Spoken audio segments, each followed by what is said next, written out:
Bom, estamos de volta, pessoal. Agora, após o exemplo que a Tereza falou, teremos utilizando o struct. Vamos rodar o exemplo, né, para ver como é que ele se comporta. É verdade. Vamos dar lá. uma olhadinha. Compilando. Deixa eu mudar aqui o tamanho da fonte, que a fonte está pequenininha.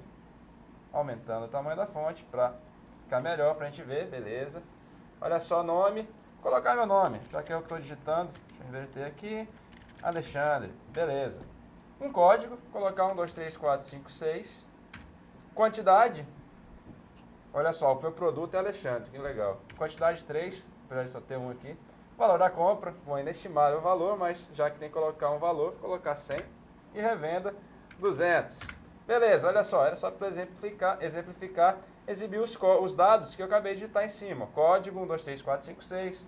Item Alexandre, quantidade 3, valor de compra 100, valor de revenda 200. Então, olha só, aquela utilização daquela estrutura heterogênea, aquela struct, no caso o struct em C, o registro, está funcionando. Então, lembrando que os campos são acessados utilizando ponto final. Os campos, as estruturas, assim como a Tereza falou, ok? Então, vamos começar a falar um assunto novo, né, Tereza? E isso que trata sobre vetor de estruturas. Até porque, se vocês observarem esse exemplo que nós apresentamos, era uma estrutura simples. Então, imaginem isso numa empresa. Poxa, eu só tenho um produto? E se eu tiver diversos produtos que têm basicamente as mesmas características? Eu tenho a quantidade, valor de compra, valor de venda e assim por diante. Então, para resolver esse problema, nós temos o vetor de estruturas. Então, dê uma olhadinha aí no slide, a definição. Então, o vetor de estruturas pode ser considerado um conjunto de elementos em que cada posição do vetor existe um registro ou uma estrutura de dados heterogênea com todos os campos pré-definidos. E aí, professor Alexandre? Bacana, isso é importante saber porque muitas vezes a gente necessita utilizar isso, né? Com certeza.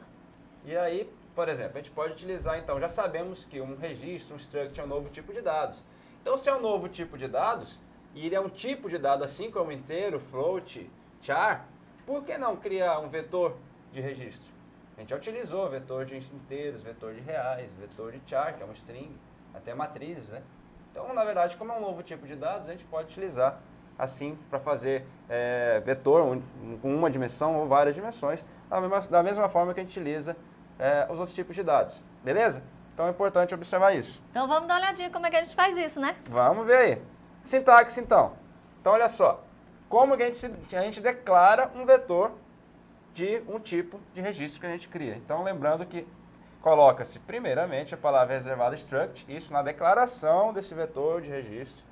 Também utiliza-se a palavra struct, não só na declaração da estrutura. Na sequência, espaço, nome do registro. Do registro, pessoal, não o nome do vetor ainda. Nome do registro. Na sequência, o nome da variável, que vai ser o vetor, né?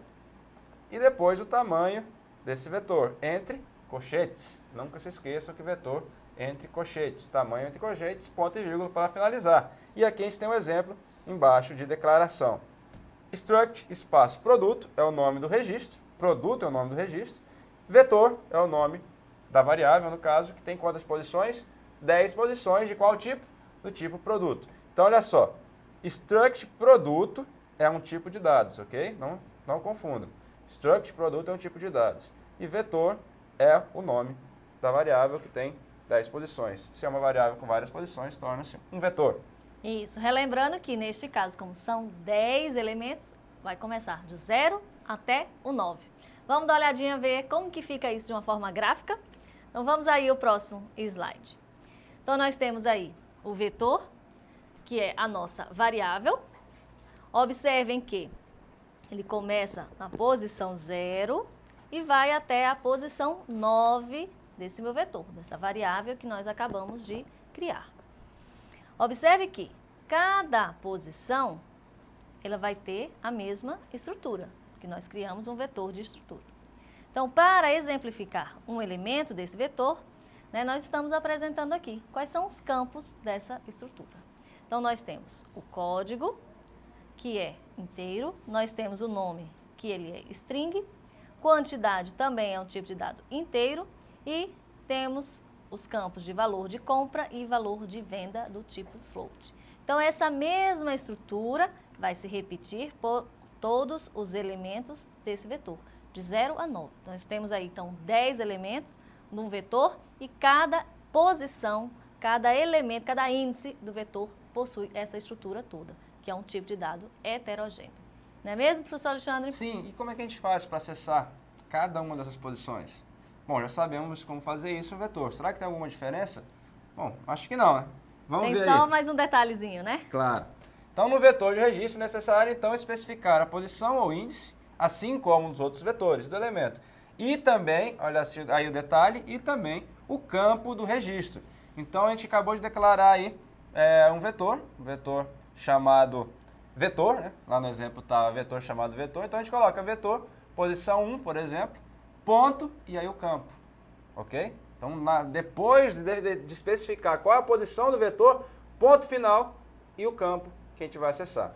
Ok? Não se esqueçam disso. E aí é interessante a gente ver um exemplo, né? Exemplificar o uso disso daí. Vamos lá ver. Então, aqui utiliza aquela mesma estrutura, aquela mesma struct do exemplo passado, que a professora Tereza falou. Então, já foi explicado esse struct aqui, né? Na verdade, é só para a gente utilizar um vetor de struct, um vetor de registro. Vamos descer o código para ver o que tem lá embaixo. Bom, a gente tem o programa main e olha só, vamos descer, mudar o exemplo, correto, vamos lá, desceu. Aí, ó, olha só, a gente está declarando agora uma variável do tipo produto, que é aquela struct que a gente tinha declarado em cima. Então, struct produto é um tipo de dados, ok? Struct produto é um tipo de dados. E qual que é o nome desse vetor que a gente está criando? Vetor. Como foi falado, a gente está criando, então, vetor. Quantas posições? 3 posições. Temos 3 posições aí nesse vetor. Beleza? Então, na verdade, cada posição desse vetor tem aquela estrutura inteira, com nome, com o código do produto, valor de venda, enfim, tudo isso. Vamos descer. Olha só, printf, preenchendo as variáveis, e aí vai começar um laço de repetição, que vai iniciando de 0 até menor que 3, ou seja, até a posição 2. Posição 0, 1 e 2. 3 posições. Então, o vetor de 3 posições começa na 0 e termina na 2. Não se esqueçam disso. Então, a gente colocou para percorrer cada uma das posições desse vetor que a gente acabou de criar. Então, olha só. Solicita, em seguida, o nome do produto.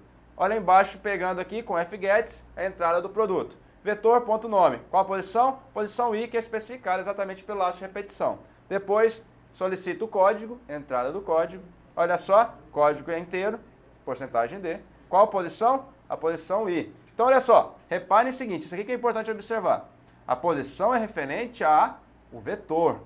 Depois de especificar a posição do vetor, ponto final, e especifica o campo. Pode ser o código, pode ser o nome, pode ser quantidade, cada um dos campos. Então, o vetor é da variável que a gente criou do tipo do registro, e não os campos do registro, que é um vetor. Ok? A não ser, claro, que cada campo seja um vetor. Mas aí é outra história. Beleza? Então vamos rodar e ver o que vai acontecer aí. Vamos ver se vai funcionar. Vamos finalizar o outro programa que ainda está rodando aí, o exemplo anterior, e rodar de novo.